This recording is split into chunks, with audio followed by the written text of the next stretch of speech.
Hai semua, hari ini saya akan memberikan suatu video pembelajaran oleh karena kita tidak dapat bertemu tatap muka secara langsung, tetapi mau tidak mau kita harus mempelajari suatu hal yang baru.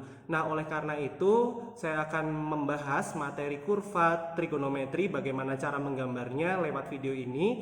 Silakan kalian tonton sampai habis dan semoga kalian cukup jelas dengan penjelasannya. Kalau kalian merasa nanti di akhir video kurang jelas, silakan kalian bertanya secara langsung lewat platform Google Classroom yang sudah disediakan oleh sekolah. Terima kasih, selamat menyaksikan. Hai semuanya, apa kabar? Semoga kalian sehat-sehat selalu dan jangan lupa untuk terus jaga kesehatan ya. Pada kesempatan ini kita akan belajar tentang bagaimana cara menggambar kurva fungsi trigonometri. Kurva trigonometri sendiri terdiri dari kurva fungsi sinus, kurva fungsi kosinus, dan kurva fungsi tangen. Namun di video ini saya hanya akan memaparkan salah satunya, yaitu kurva fungsi sinus. Seperti proses menggambarkan fungsi pada umumnya, yang harus kita ketahui sebelum menggambarkan suatu kurva adalah titik-titik acuan yang akan kita gunakan. Titik ini adalah koordinat yang dilalui oleh fungsi tersebut pada diagram Kartesius, yang dapat kita pakai sebagai panduan untuk menentukan bentuk kurva yang akan terbentuk. Untuk kurva sinus, titik-titik acuan dapat kita peroleh lewat nilai sinus dari beberapa sudut istimewa. Dalam menggambarkan kurva trigonometri, umumnya sudut itu kita definisikan dalam bentuk radian, tetapi untuk saat ini kita akan belajar dulu menggunakan besaran derajat. Saya akan menyajikan sudut-sudut istimewa tadi dalam bentuk tabel untuk mempermudah. Baris atas untuk menampilkan sudut, sedangkan baris bawah untuk menampilkan nilai sinusnya. Ayo kita ingat-ingat berapa saja sudut istimewa itu. Ada 0 derajat, 30 derajat, 45 derajat, 60 derajat, dan 90 derajat. Nah, perlu kita ingat kalau semua fungsi trigonometri bersifat siklik atau terus berulang-ulang. Dan pengulangannya itu terjadi setelah satu putaran penuh lingkaran atau sebesar 360 derajat. Sehingga kita harus bisa menyatakan semua sudut istimewa dari 0 sampai dengan 360 derajat. Kita lanjut ya. Kalau kalian bingung, kalian hafalkan saja sudut istimewa di kuadran 1 dan untuk kuadran berikutnya kalian tinggal menambahkan nilai sudut istimewa di kuadran 1 dengan nilai terakhirnya. Maksudnya seperti ini. Berarti kalau nilai terakhir di kuadran 1 itu 90 derajat, sudut istimewa di kuadran 2 kalian tinggal menambahkan 90 derajat dengan 30, misalkan jadi 120. 90 tambah 45 135 derajat, 90 tambah 60 150 derajat, dan terakhir 90 tambah 90 180 derajat. Kalian lanjutkan untuk kuadran 3 dan 4. Secara singkat sudut-sudutnya bisa langsung kalian lihat melalui tayangan yang sedang saya tampilkan ini. Sekarang kita isi nilai sinus dari masing-masing sudut istimewa yang kita ketahui.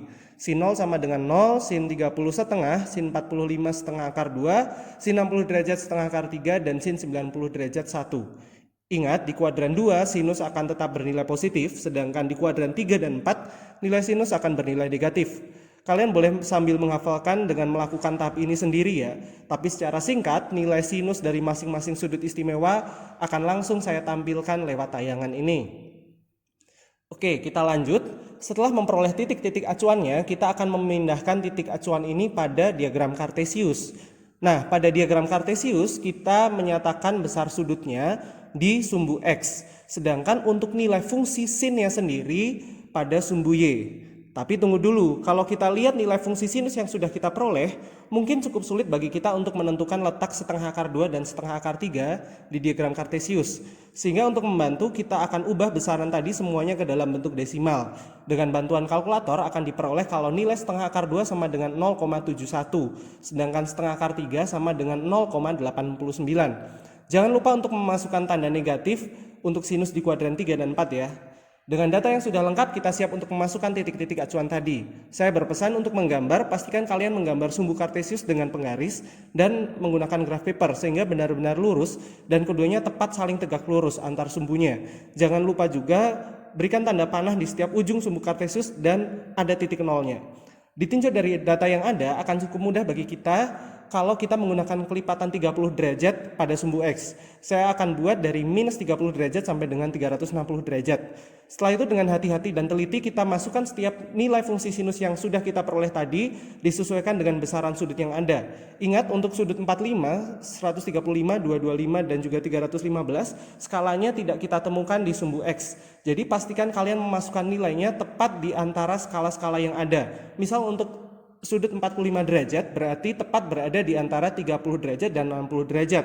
Untuk 135 derajat berarti tepat di tengah-tengah 120 derajat dan 150 derajat, dan seterusnya. Setelah plot semua titik selesai dilakukan, maka mungkin sebagian dari kita sudah bisa membayangkan bentuk kurva sin akan seperti apa. Sekarang tinggal langkah terakhirnya. Kita hubungkan setiap titik yang satu dengan yang lain dengan satu garis lurus yang tepat melalui semua titik tersebut, dan akan diperoleh gambar yang kalian lihat sekarang ini. Gambar inilah kurva fungsi sinus X.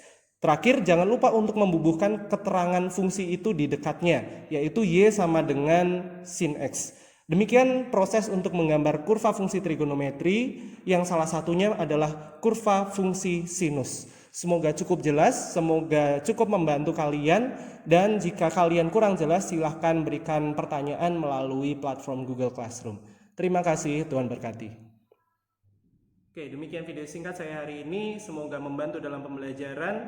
Terima kasih, Tuhan berkati.